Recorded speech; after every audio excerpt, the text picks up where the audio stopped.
The hell?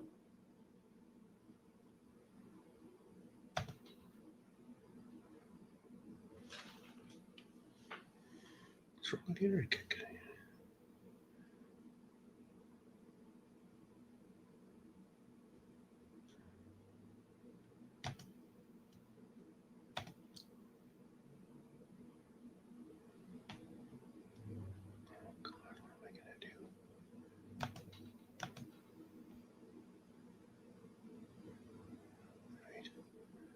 Let's try this. That's what. Okay, so let me ask you something. Can you guys hear me? Because it did something really weird. Just simply say yes or no, please. I couldn't even get into the intro. It went weird. Just somebody say yes or no on the being able to hear me. Okay, thanks a bunch. Yeah, sorry about that. That was weird. I mean, I had the intro all queued up, and then StreamYard, and it was StreamYard, said they were having trouble connecting or some shit because of my internet connection. But I'm like, my internet connection's fine, so I don't know what the fuck. Anyways, good evening. Oh boy, I hope it's not gonna be like that for the rest of this damn show. Anyways, that's weird. Usually I'm used to an intro. Well, yeah, maybe. I would be more likely to believe actually StreamYard, considering that my internet is actually showing that it's working. So, and I just was on it 2 minutes ago before I came on here for the things I'm setting up for. Anyways, sorry about that. Actually, you know what? Can you excuse me for a second? It is getting to be a little toasty in here, and I'm going to please put the ceiling fan on. I did not realize that it was warm still. It got up to about 80 degrees today, but it's like about maybe 72 now. And, well, it is what it is. All right. We'll try that for a little bit. Sorry about that. So much for... I never said this was a professional show, ladies and gentlemen, as we've already talked about before. Never said it. Anyways, yeah, even the other headphones even were weird too. I couldn't find all the parts. Ruthann, good to see you. Good to see you. Did you go on a trip I couldn't remember? There's some people were asking about you, I guess including me too. You're still alive for now. That's good. We like that. You know, I got to tell you the truth, ladies and gentlemen, my half a dozen people here. You know, I went to the eye doctor today for a follow-up, and it looks like that they're not going to do anything for about 3 months. They want to see what this eyeball is going to do. I know that I'm going to probably have to wear glasses to some capacity for a while, and I got a pair. I'll probably wear them at work at least because I can deal with that.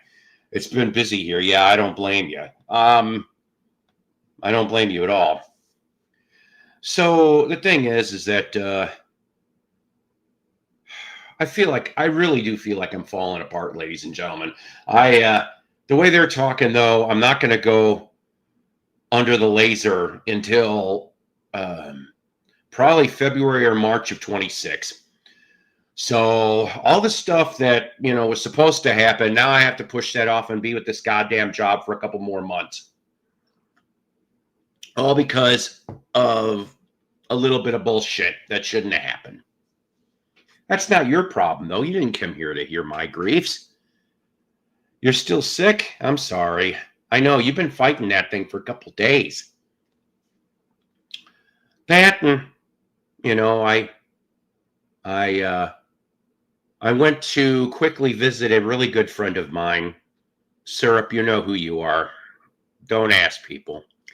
And I'm glad I was there for that, for her. And I'll always be there for her. There is a close circuit, a close circle, tight circle that I will do my damnedest, you know, in my life to be there for. You know, that's just how it is. I hope everyone's doing goodly, listening from work. Yes, indeed.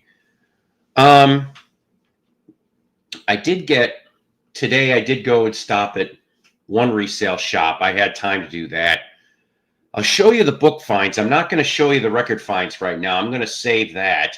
Just 2 albums, though. There could have been more, but they were pretty much destroyed, most of the rest. And I was able to to find two 70s albums, which was really nice, actually. Oh, man. I don't know. I don't want to go back to work Monday, ladies and gentlemen. I'll tell you that right now. I am not looking forward to it. I just... Shit. This life just really I mean, it could be a hell of a lot worse. I shouldn't be bitching, I guess. But I'm just tired. I'm so tired, guys. And I'm only 58. Shit, I don't know how I'm going to be a little cheesy. All right. You probably figured out from the title today. Having a rave up, Little Games in a Strange Land, rest in peace, Chris. Well, if you have not heard, Chris Treasure from the Yardbirds and Box of Frogs passed away at the age of 79. I think it was earlier today. Sent Toby to work. You know what? She should, damn it. Yeah, I don't know where you are in this place, but I didn't. She was here earlier. She probably is sleeping, or I know the other day she was making biscuits in her little Christmas tree bed that she hides in. She should go to work. She could be a cat model. She could be the Toby-Wan Kenobi that everybody needs. But so it's kind of too bad though about Chris. But I guess basically, I'm not entirely sure what Chris passed away from. But we will. Yes, thank you. Yeah, they love you there, Toby. Wherever you are, you diva. Dino, how are you? Dino sent me some really cool reworked tracks earlier today involving the Doors and the Beatles. Some very interesting stuff. I listened to those actually after my eye appointment. And the Beatles when I got home. For you Monkeys fans, tomorrow's the day for, being able to order Pisces, Aquarius, Capricorn, and Jones Super Deluxe Edition for the Monkeys. I'll be curious to see, like I said, what the price is. I'll be looking into it in the morning. When I'm assuming the Monkeys official website will have that rolled out. Here's another one for you. So, in a way, I think this is cool. Okay. You Cars fans, I don't know when. They have not mentioned a release. Could it be in 26? Maybe. I'm not going to open my mouth bigger than that. They're working on it right now. And I know you're saying to yourself, how the hell is that damn possible? Rick Ocasek, and Benjamin Orr are dead. Well, when they had the, what was it, album, what was it called? Move Like This in 2011? Rick was alive. Well, Rick died in 2019. Orr died when? About, when the hell did Benjamin Orr die, kids? Ladies and gentlemen, I don't know. Early O's, I think. So, the estate, this is kind of funny. The estate of Rick Ocasek, somehow 20 songs got dropped in the laps of Elliot Easton and compadres. They are working on them right now as we speak. In fact, there is 2 tracks that have Rick Ocasek and Benjamin Orr. So when this album comes out, whenever the hell it comes out,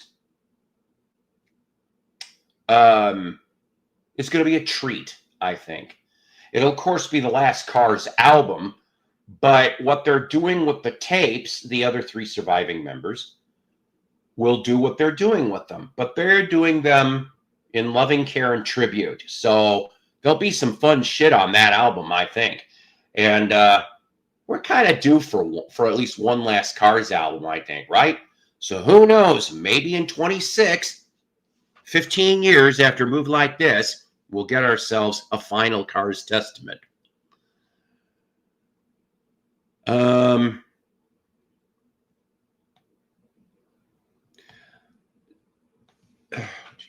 So the answer to you is no, because Chris hasn't been with the band since 2012. Due to illnesses, maybe some other issues too. He officially left in 2013, so he hasn't been with them for over 10 years. It's been Jim McCarty and his crew. Tyler, how you doing? Maybe they're just mostly dead. Well, thanks for the thumbs up for the red headphones. These are actually my kids. I've used them once in a while as backup headphones. For any Mr. fans out there, Anil, I'm not going to say anal, that was wrong. Anil, I'll teach you for not reading in advance. Anil Prasad has an excellent interview up on his YouTube page, only released a few days ago. It's like that new Love album with late recordings from Arthur Lee. Whatever works as long as it sounds good. That's what's important. Hi. Okay. Well, I didn't know anything about this, to tell you the honest truth, on the love stuff. But that's great. That really is great. So some new old archival music, it sounds like, to look forward to for maybe next year. That'll be nice. And then, like I said, for last night, for any Badfinger fans out there, mid-November, if I remember correctly, the pre-order, the official release of Live at Cambridge, March 31st, 1974, which was recorded during the Warner Brother album Badfinger tour. The tapes I would like to hear, to tell you the honest truth, was the brief tour where right after Wish You Were Here, where it was 5 members, including Bob Jackson. They didn't do it for very long, but I'd almost be kind of curious to see how that dynamic sounded. You know, I only heard about this in the last hour, so I missed out on that. I'm glad you got to see it. Yeah. This Badfinger news was just leaked about two days ago. Thank you. October 3rd, 2000. Okay, so yeah, this was those 2 tapes, I'm told, supposedly 99 or 2000 it was worked. So we're going to have some 25-year-old tapes, it sounds like. But we'll also have some other things too. So it's going to be fun. They said some of the tapes actually go back to pre-Cars. So I'm like, wow, so maybe some 70s tapes? John, how you doing? We're here. We are keeping on. So Chris Dredge, like I said, passed away at age 79. Yardbirds, early 1963 to July 1968 was when he was there. He was there to the original end. I'll tell you that right now. Now, Chris was actually originally in the new Yardbirds. Yeah, for some say a few days, up to about 2 to 3 weeks. Okay, this is before the rehearsals for the late August, September 1968 Scandinavia tour. So he wasn't in that. But get this, though. This was the supposed lineup time frame that they were looking at into this. So it would have been Page and Dredge, all right, for your new Yardbirds. B.J. Wilson from Procol Harum, or Clem Cattini, who actually drummed on several different Yardbirds tracks over the years. And Terry Reid. That was at least the original guesstimate on what the new Yardbirds would have been. Of course, it didn't happen. Chris ended up saying, hey, I'm bowing out of this, which got John Paul Jones into it. Dredge ended up being a photographer. Anybody that has a copy of Led Zeppelin 1 knows that back cover, and Chris did the picture of that. So, yeah. Then you have back in the Yardbirds, 1992 to 2012. So he was there 20 years. Chris became ill, officially left in early 2013, even though he didn't tour from early 2012 on. So I'm going to present to you, we're just going to do 3-fer. Yeah, we're going to do a Yardbirds 3-fer. One of them you've heard on this show before, because I love it, one of my favorites, and it's this. And this never gets old to me.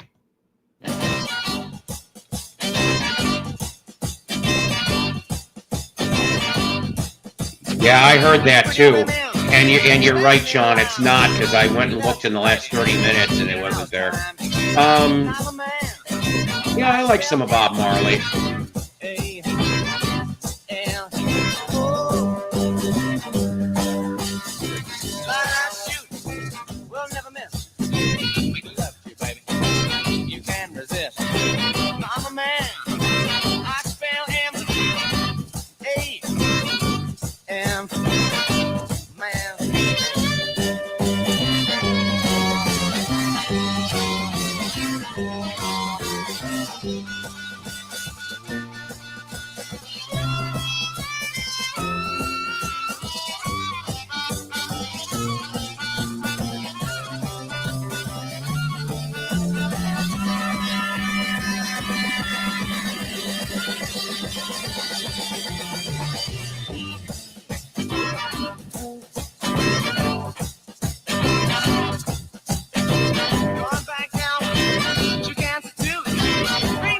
No, it was a week or two ago.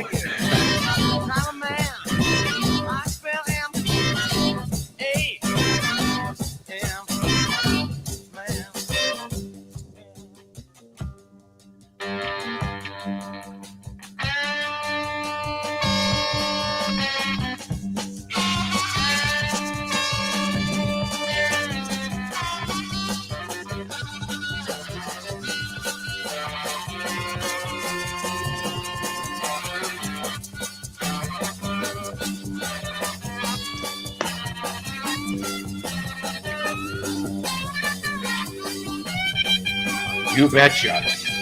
All their stuff cooks.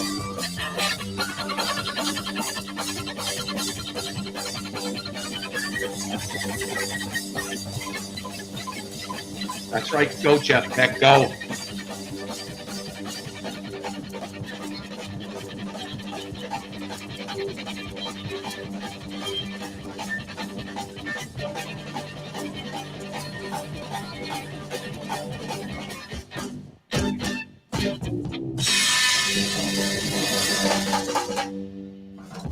That's right.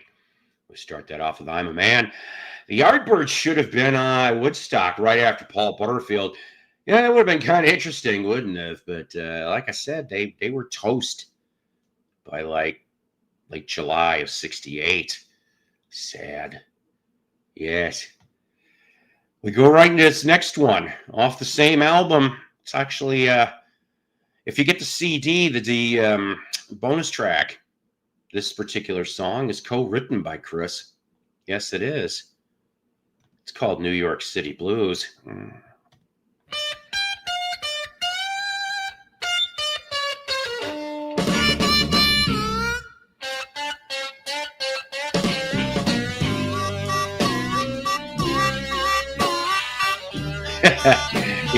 Raw, ripped and wild. That's right, damn it. To New York City. You know what well, I don't know. I mean, nobody expected Keith Relf to accidentally get electrocuted in '76.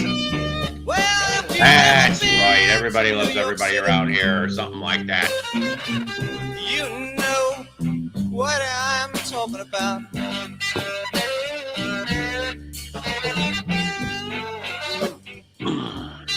They got such pretty little girls in that big town. Make a man wanna jump around and shout.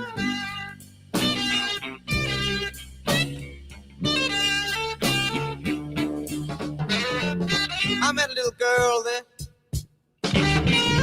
She was about 5'8". I said, I want you to love me. She said, wow, man, that'd be great. So, I got long hair, but she took me back to see her pad.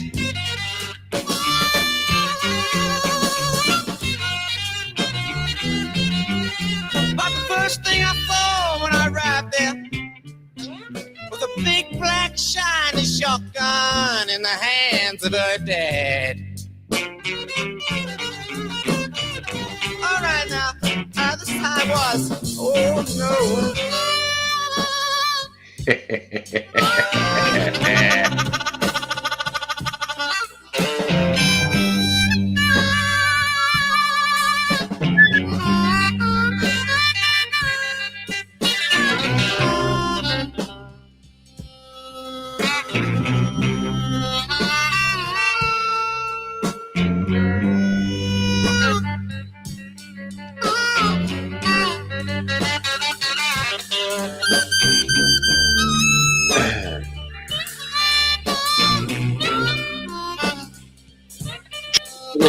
favorite English group.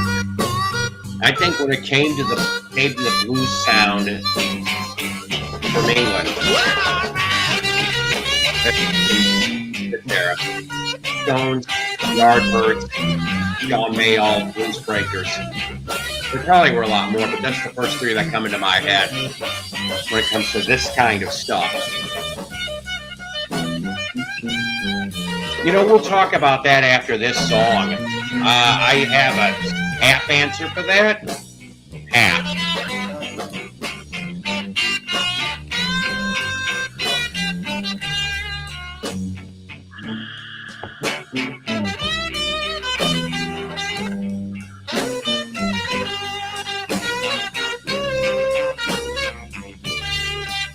Yeah, you betcha. I finally learned my lesson. I kind of like this. I've never heard this till today because I didn't have the CD with the extra tracks and stuff. I'm looking for all of the editions of that stuff for all the albums. I've gotta know a family too. Yes, indeed, I gotta know a family too.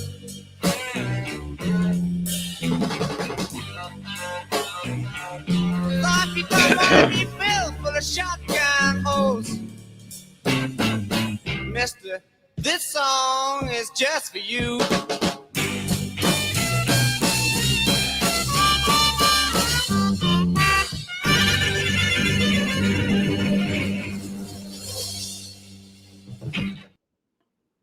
New York City Blues sessions for having a rave up. Thank you, Trekker, out of all honesty. I like the icon, too. That's kind of cool, damn it. Thank you very much, seriously. So, the answer to your question, James, which I'll highlight that, was the copyright claim with YouTube ever resolved? So, I don't know. Okay, I don't know which one we're talking about, so I'm going to explain what I've got, okay? So if we're talking about when YouTube took the Ozzy episode down, when was that, July? Yeah, in July. So what they did is they gave me a warning because it was the first time. And the warning gets lifted in about 2-3 weeks, barring anything stupid. So, you know, I'm like, whatever. I learned my lesson on that one anyway. I try, okay? Like I said, gang, you know, I heard somebody told me, I think it was Calvin Wazoo's channel, that he got a copyright strike for showing an album cover. I think that's bullshit, to be honest with you. If this is the case, okay, YouTube is getting to be too much. So this is starting a little bit to speed up the process, not by much, though. I've got a lot of other stuff going on here in my life. But it is speeding up my process to go to Rumble. And I kind of warned my family here about this because if and when we do this, I'm going to have to change some things a little bit. So that's the answer to that one. The second one was when I filed the dispute, which was no monetization of a blues song from 1920 that I played. And I contested it.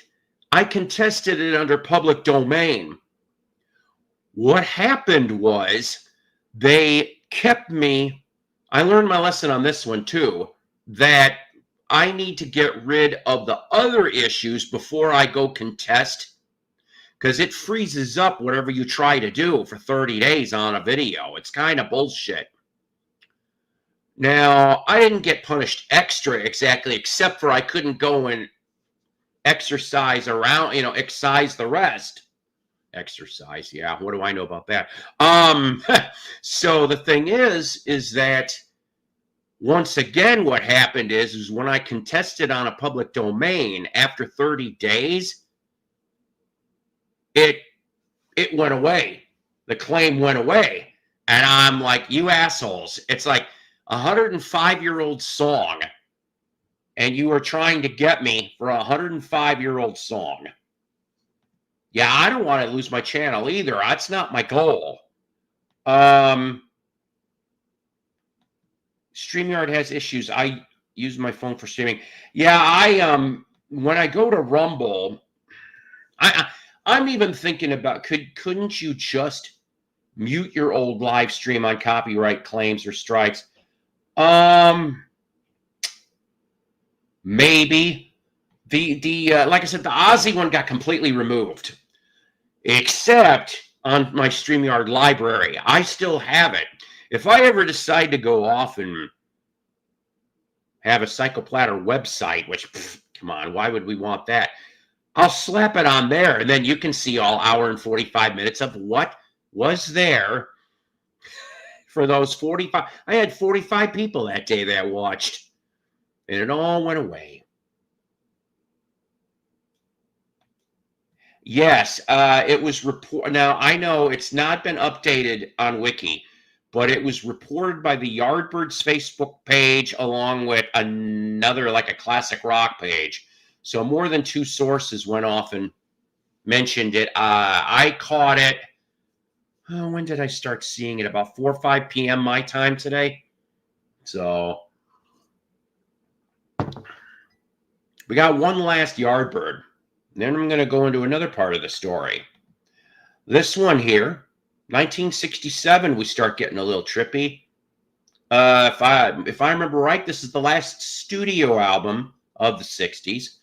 You do get, of course, but not unfortunately until, you get a couple 45s, of course, after this album comes out, which are kind of not really that good.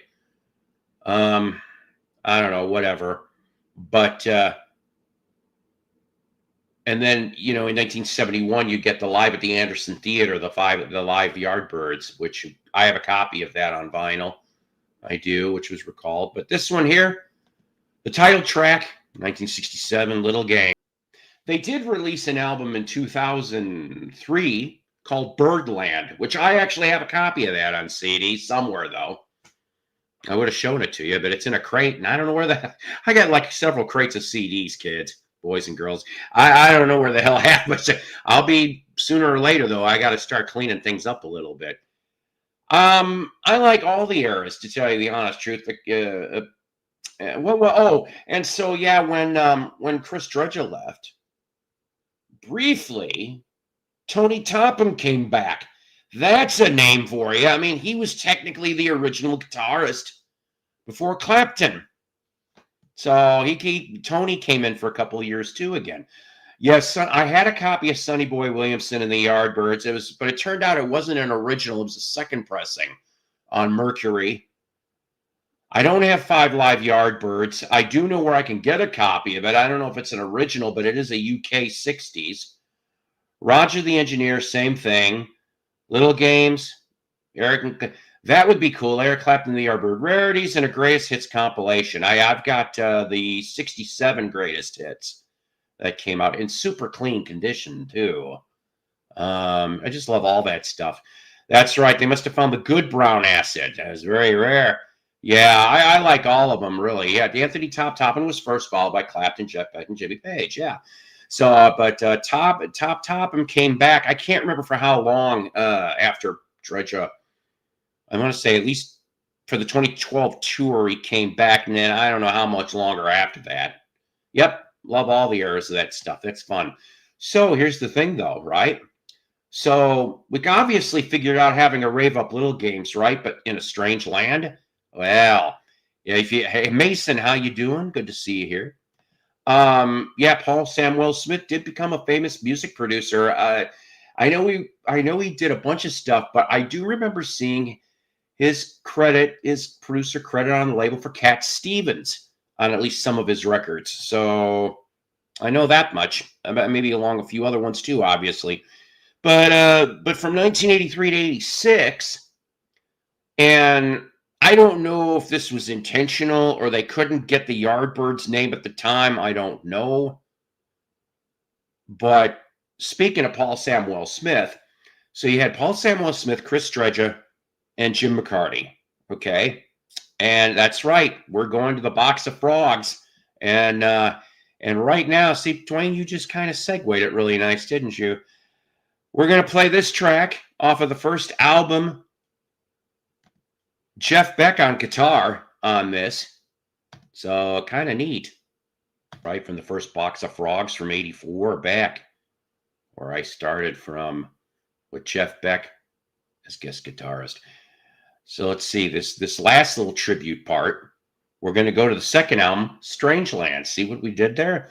This track is called Trouble. And also on this track, special guest guitarist, Steve Hackett from Genesis. That's right. Take a listen to this. That's right.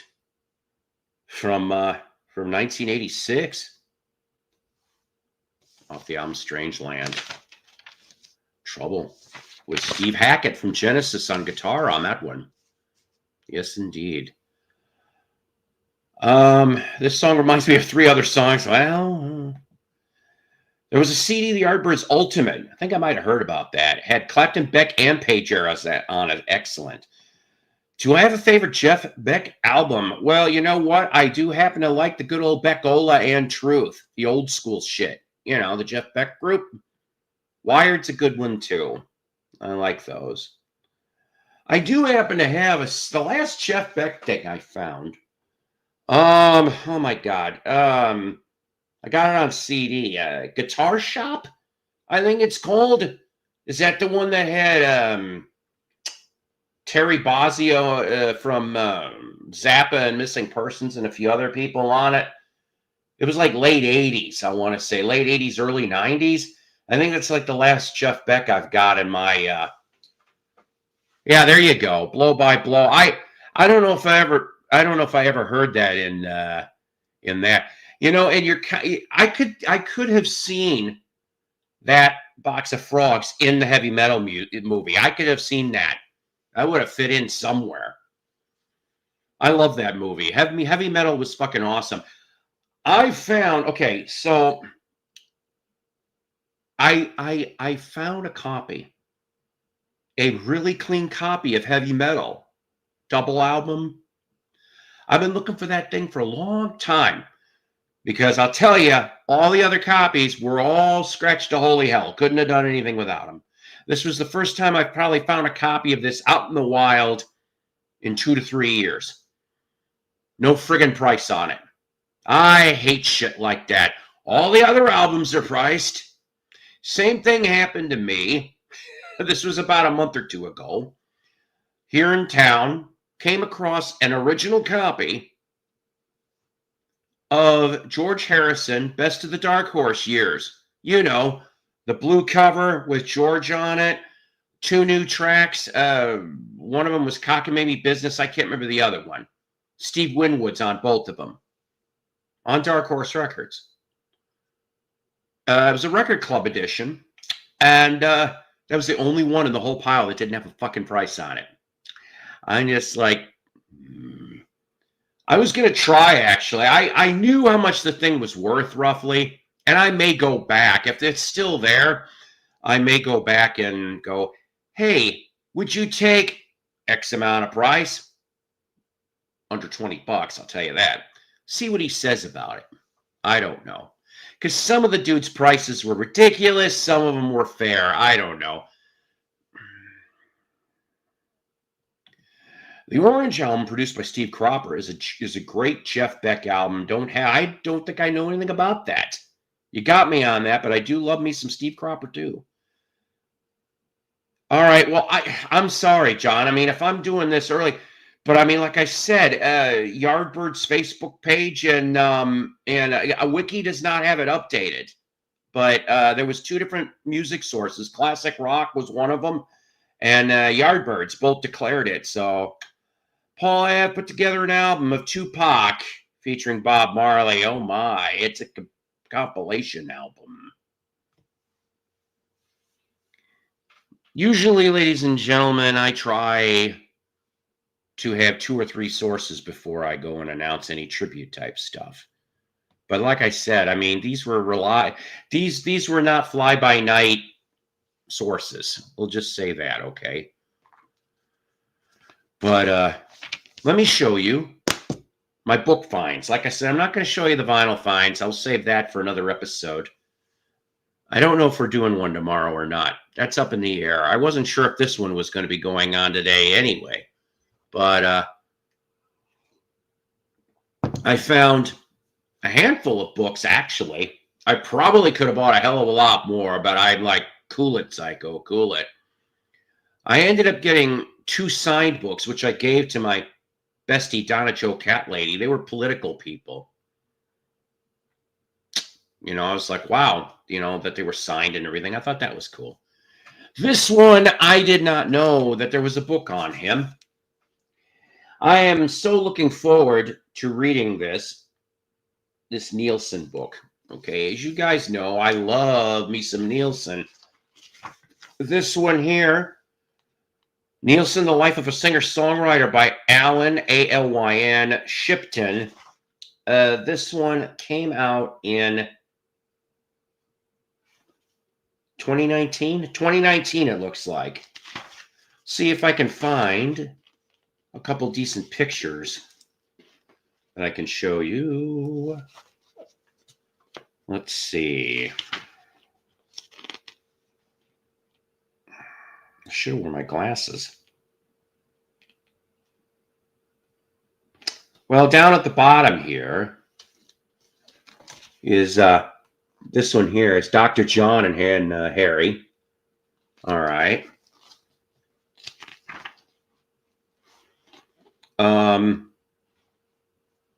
Up on top photo is Harry with John Lennon, of course, and then the bottom one is Harry with Ringo Starr on the shoot of Goodnight Vienna.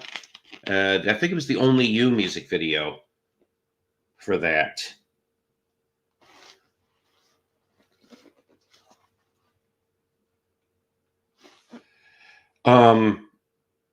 Let's see here.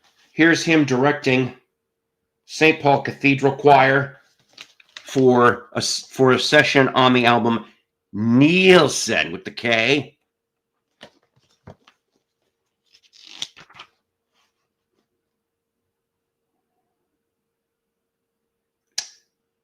And then down here, this photo here, Nielsen and Terry Gilliam on the set of The Fisher King, which I'm like, I didn't know he had any involvement.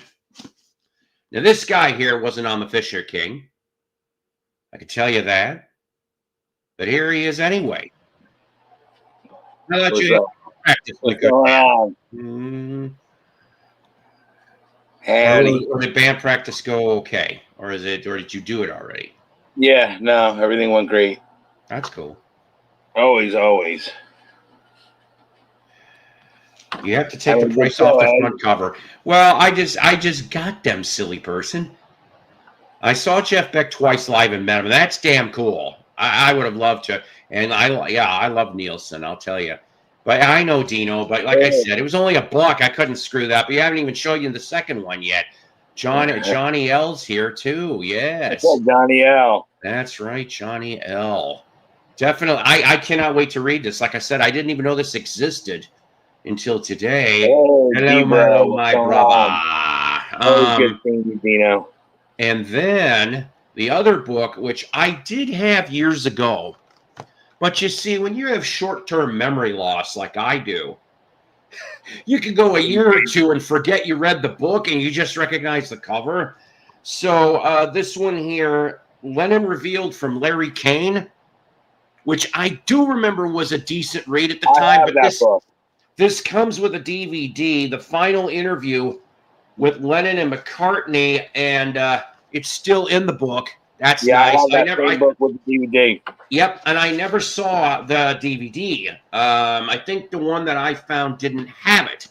So I am looking forward to Larry Kane is like my local, Philadelphia newscaster. He's like the anchor for Channel 6. Wow. So He's still around? yeah, I don't know. Maybe he's retired now, but he was for years. I mean, he's Philadelphia's anchor, but he had the history of touring with the Beatles during '64.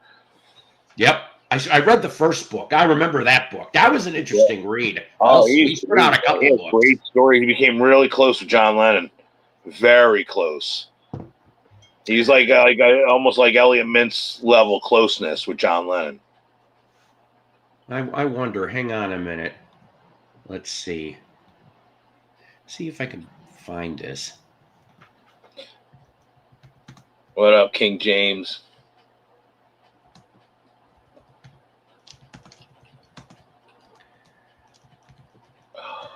Okay, let's see.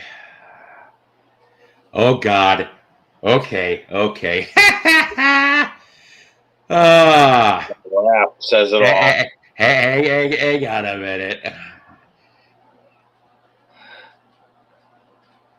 Hey.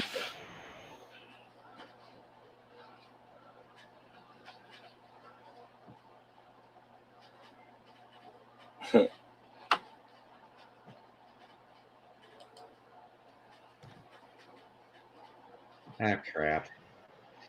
I don't want to do that. Can we just trim this down some, please, to the clip I want? All right, hang on a minute. I know my computer's having freezing issues itself. All right, let's see if we can pull this off here, shall we? Yeah, I know Larry Kane's involved in this clip, believe it or not, but I went and trimmed it some so you guys can maybe catch at least the gist of it. He had a handheld camera and he took pictures. John comes into the studio and the weatherman was off that night. And John said, "Can I do the weather?" And there you see it. We can listen for a few seconds of John Lennon doing the weather. We are about here. I had a subject when I was 16, but stopped and cured it. This is meant to be green, and this is the northwest wind, but if you do that, it falls off. For Action News, I'm Larry King. Thanks for being with us. Now, it wasn't a great weather forecast. In fact, I think we brought in somebody to do the weather after he was finished. I don't remember. But he was on set with me. And that weathercast brought thousands of people to the station over the weekend. Those people said, "He's really there." Because the disc jockeys didn't believe he would be there. And you know what I found out? That in that weekend, John Lennon met more people one-on-one than at any time in his entire life. No kidding. Seriously. I wish I was around back then. I would have made the pilgrimage. I would have told my parents that I would have made the pilgrimage. It's like, I'll be back in a few hours. You know, what's great about the DVD, the guy that interviews Larry King is Andre Gardner, who was he was the producer on the Howard Stern Show for a little while. Oh, I didn't know that. Back when he was in K-Rock, he used to do a show called the Breakfast with the Beatles in Philadelphia. He was also another Philadelphia DJ, and he still is in Philadelphia at MGK. And he's a longtime Beatles show. He was the first guy I heard before Anthology. He played like the a cappella version of Because from Abbey Road here in the a cappella version. That's the first time I heard it was like in the 80s with this guy's radio show, and he's the one that's doing the interview with Larry King, which is really cool. See, that is very cool. Okay, so I gotta tell you, in the 90s, I went for being, getting my bachelor's in communications and in Columbia and Chicago. Right. And like I said, I got to rub shoulders, if you will, with several great people in the Chicago music trade, in the radio business. Like I said, one time, just once, I got to quickly yap with Ken Nordine. And if anybody knows anything about word jazz out there, Ken Nordine did some very strange but very cool albums in the 50s and 60s. and the Grateful Dead backed him on one album in the mid 60s for Ken Nordine. True story. I'm looking for that album. I don't know if I'll ever find it, but it does exist. And I got to meet that gentleman. And we've talked about Alan Stagg before, who was a classic DJ, 70s, 80s, 90s, okay, before he passed away in the 2000s.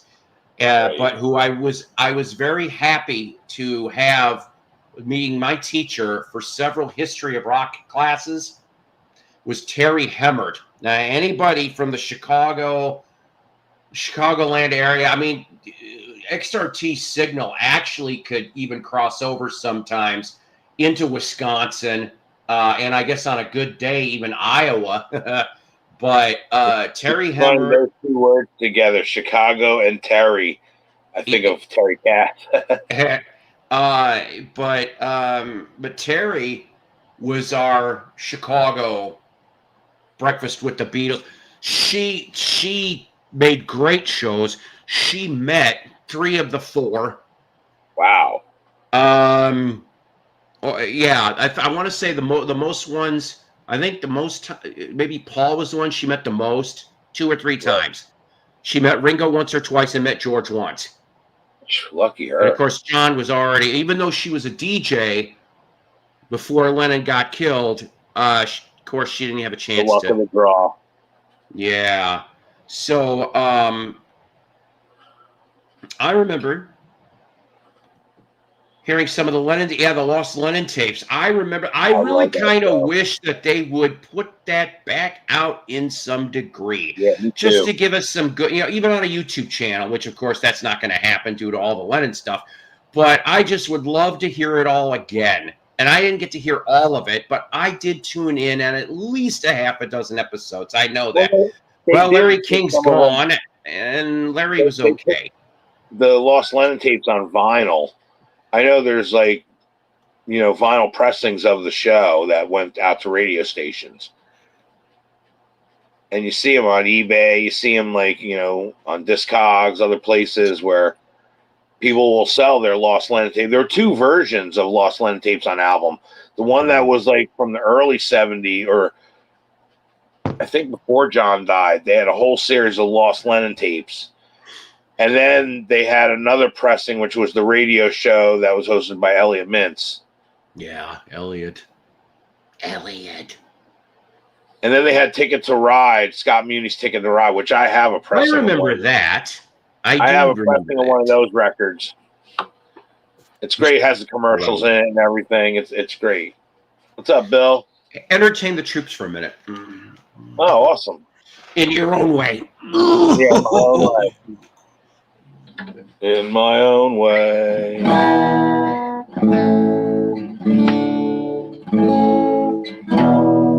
Let's do this one. I don't want to give him a copyright strike, so I'll do an original.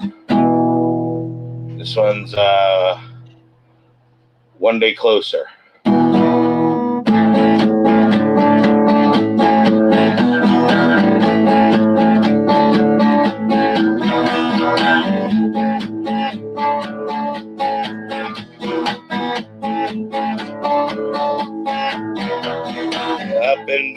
Up and down, and even if you're off the ground, headed towards the light, you will never have to put up a fight. There's a higher force and introducing love and patience.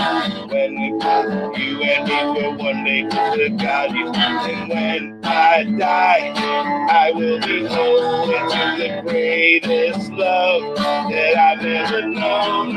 Until that day, whenever it comes, I will praise the Lord. I will God, and I'll show the world who I will be, and throughout you and my eternity. And don't waste your time, don't waste your day, 'cause when it's all gone, it's gone all the way.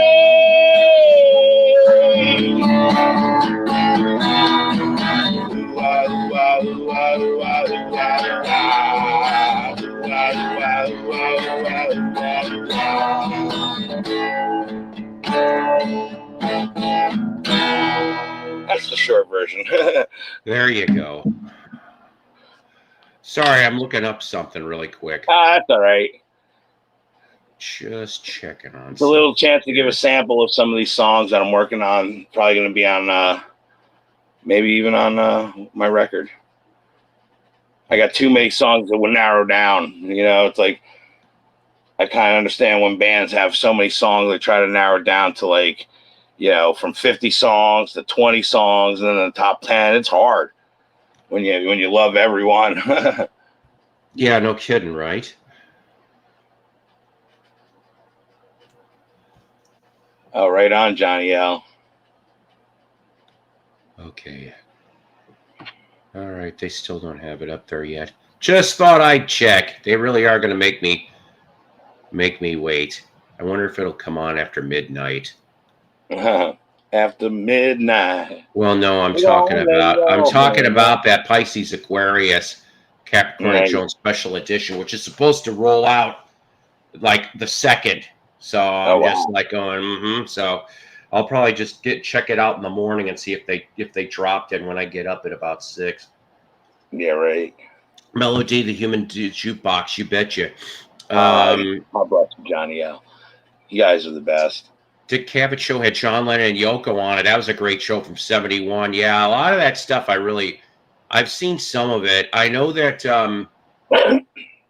what was it? Many years ago on VHS though, which I really wish they would crank it back out on DVD. That whole week that John and Yoko were on the Mike Douglas show as co-guests. I just remember the Chuck Berry thing, which of course we've talked about that before.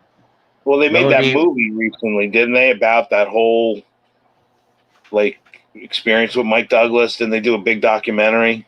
Maybe they did. I don't. Something like 1 week with John Lennon or something like that. I forget what it's called, but I remember that it's definitely about the Mike Douglas show.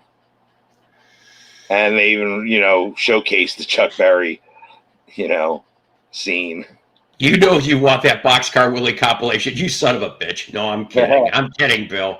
I got a signed Boxcar Willie album, though. I do. I found it for a doll hair. I found it. I found a couple of them. I think I gave one to Donna Joe Catley. I think I got one for my buddy Scott in Illinois. Yeah, I found several signed Boxcar Willies. I'm proud of it, damn it. He was on the Gong Show, ladies and gentlemen, if you ever seen that clip. It exists. That's right. So get this. I've got 3 songs left in the queue, and all of them are Rare Record rewinds. That's right. We're gonna go with the first one here because the last 2, they're kind of related in a way, and I'll explain that shortly. But this one here from 1966 out of Garfield Ridge, Illinois. I think that's a Chicagoland suburb. Apollo's Apaches, Cry Me a Lie. Yes, Cry Me a Lie. A Lie from 1960. It's the one that goes, I'll be on, going on. But in McHenry, Illinois, where I went to high school, they had the Lemon Drops. That was their psych band that, believe it or not, landed on, I want to say, a Pebbles comp. Huh. They're on a comp, and I'm like, holy shit! I didn't even know anything about this that sounds familiar. Until about a year or 2 ago. I'm like, what? There was a band made it out of McHenry. Now, Crystal Lake, Illinois, which is where I pretty much was born and raised up till high school. They had I played a song off of Shire before from '81, which they were like proggy type stuff. But there was I think it was 1972. Right. There was a band called The Ship on Elektra Records. It was a trio. And the album was produced by Gary Usher. Yeah. And they went nowhere after that album was released. I'm like, damn it. So, yeah. Yeah. Get down to the funky sound. What's your favorite album by The Shadows? I'm not going to lie to you. I don't know any of the material. I don't either. He's talking about Cliff Richards and The Shadows, Yeah. I'm guessing. I have no clue. I've never heard of Sean, how you doing? What's up, Sean? These last 2 tracks, there's a common bond here, believe it or not, even though they're a year apart in two different bands. Oh yeah. Yeah. Because of the record label. Oh boy, I can't believe they got away with this. I don't know if it's the same label or it's two different ones that thought they were funny. But we're going to boldly go where no recording went before. Oh boy. From 1968, the Extremes with Facts of Life. Right? Nope. Nope. Charlotte Ray has nothing to do with this, or Molly Ringwald. The Facts of Life. Look at the label. Look at the label from St. Louis, Missouri. Oh my God. Put your Spock gears on and rock it. You can't make this shit up.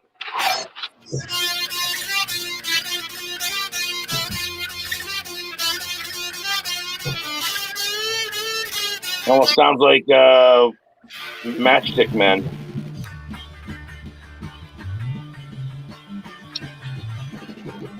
A peaceful coexistence is a thing that I long for. But I'm trapped inside my room and madness lies behind every door. I try for days escaping that which keeps me bound right where I'm at. But the facts of life remain just like before.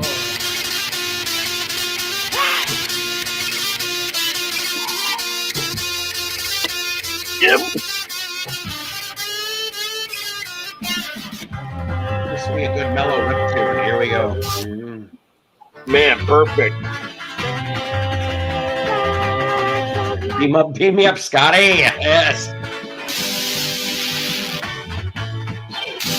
Why do I have a weird scene in my head about Spock getting down to this? I don't know.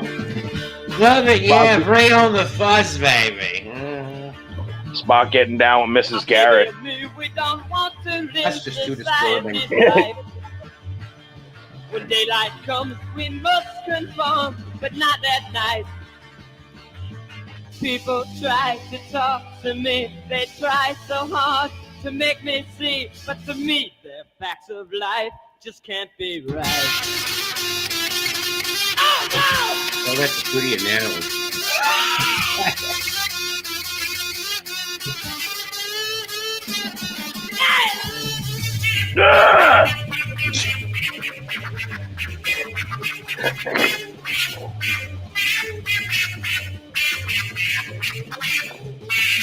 People try to talk to me, they try so hard to make me see, but to me, their facts of life just can't be right.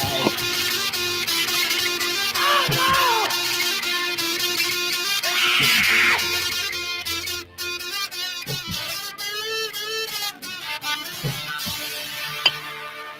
Wow. That's right. The Extremes with Facts of Life on the Star Trek Records label. But wait, there's more. Oh, that was a psychedelic tour de force. The last song in the queue, ladies and gentlemen, from 1967. The Unknown Kind with Who I think Cares? it's the Unknown Comic. The Unknown Comic. Hey, Chucky baby. The Unknown Kind with Who Cares? Right? Who cares? But what label is it on? I said what label is it on? Star Trek. All those people try to have my name and they That's crazy. spread it around. Oh, but they know someday that I'll find a way, so they won't put me down here on the ground. Yeah, that's right. You betcha.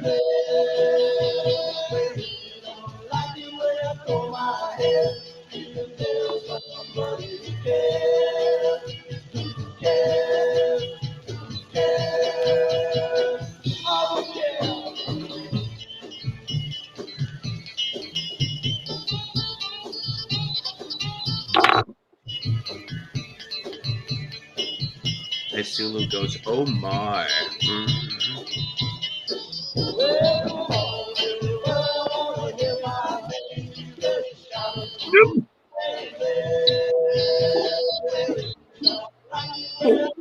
Where was TV Lawyer? Where all this was coming down. He's really like, how are they getting away with this? And how many Vulcans bought this record? Tell the truth. How many Klingons, Romulans did Khan buy a copy? That's what's even more important. On.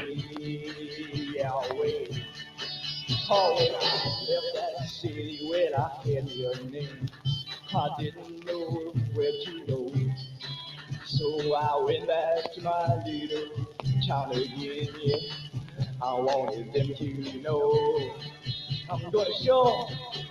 Well, come on, everybody, wanna hear my name. Better shout it loud and clear. Well, if you don't like the way I hold my hair, you can tell somebody who cares. Yeah, that's right. Don't forget the Gorn. That's what the Gorn and Captain Kirk were listening to when they were making out.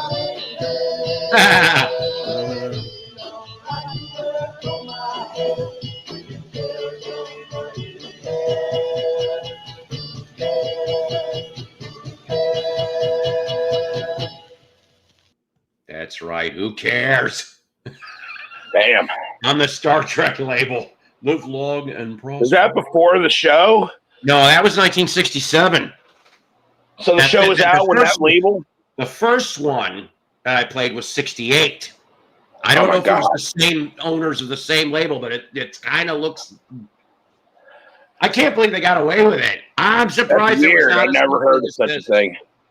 On that. More space rock, that's right. Don't forget the Gorn. McCoy, I think I've got space herpes from the Gorn. I remember. Oh God! I wonder if I could find that bit. Oh God! I wonder if I could find that. Hang on a minute. It's terrible. I don't know. I still want you to play William Shatner doing oh boy, Lucian Sky with Diamonds live. So funny. Oh God, I think this is it. Yeah, this is it. Hang on a minute. I gotta set this up. I don't give a shit about Roku. Yeah, right. Shut up, Roku. I'm not gonna buy a Kia either, especially a hybrid. Whatever, you weirdos. All right. let's have a good laugh for a minute or two, shall we? If you've never seen this before. It's only not even 2.5 minutes.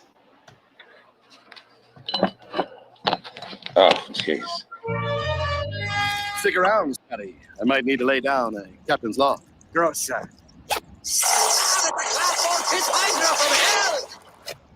I should. I'd looked at. You have stage 3 space herpes, Jim. Have you been having sex with the aliens we've discovered? There wasn't much sleeping going on. Wait, you said having sex. Too bad. That would have been funny. Damn it, Jim. What about the Prime Directive? Nice. Did I forget to tell you about the Prime Directive, big guy? Oh, wow. I'm getting some vibrant colors down there. Oh, that is right. You've been spreading a virulent STD across the entire galaxy. I have a lot to provide. Then again, we live in the 23rd century. Problem solved. Damn it, Jim. You gotta notify every alien you slept with in the past 5 years. Captain's log. Stardate, I'm not talking to Bones anymore. He's a real buzzkill. Relax, it's not like it's space AIDS. Scotty, here are the coordinates of every place my wang made contact. My mother's house? I wouldn't kiss her on the mouth. No. Of course, those knobs there, you want me to keep going. So the chances are slim, but I'd get tested just to be safe. I'm just a slave. The fact that you took the time to tell me really touches my heart. Just like you touched mine. Hey, I heard that. Chuck, this one's got a bug. Throw her in the incinerator. So, remember that game I taught you? The naked game? Never told me who won. We both lost. Hello, the Gorn. I know we promised never to talk about our epic battle. Now our hands, clenched in anger, found themselves intertwined in passion. It But I listened might to have Star given Trek you Records. herpes. No.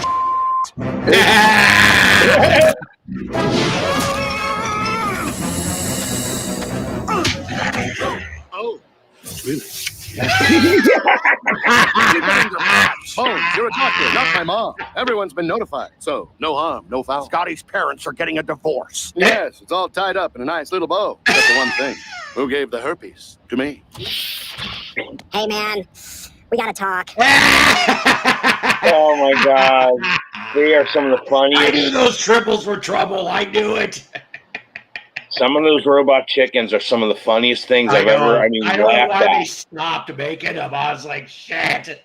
They're too hysterical. Too hysterical. Like, my face hurts by the time the show's over. Oh, God. All right. Oh. Ladies and gentlemen, 6 o'clock in the morning comes early for me.